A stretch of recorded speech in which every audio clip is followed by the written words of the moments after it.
At Piedmont Airlines, our mission is to create a culture of caring, where everyone is included.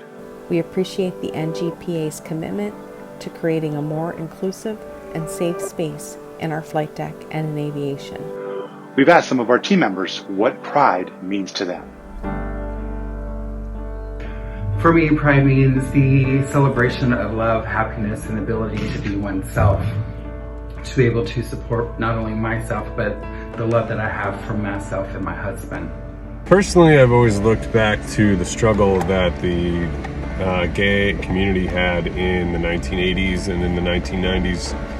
What I didn't know as a little kid, seeing these valuable protests, I didn't realize it was history in the making. I came out of the closet when I was 27, and I think for many people now, it is much more accepting to come out of the closet, and we have these people to thank for, and I am proud of them, and I have pride for the community. For me, an inclusive workspace is simply a space where you can feel welcome.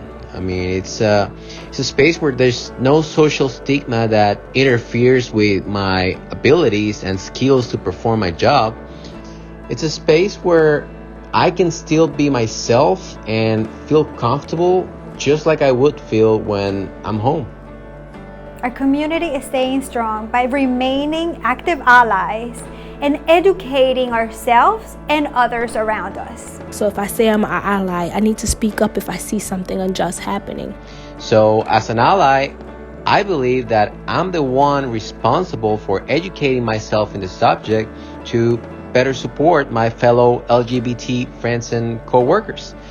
This year I'm celebrating Pride by taking the time to learn more about policies and laws that affect the LGBTQ plus community. I want to learn as much as I can so I can advocate in the best way possible and impact positive change not only in my community but in the world around me. We have been working the past year to advance our inclusion and diversity efforts through the creation of employee resource groups.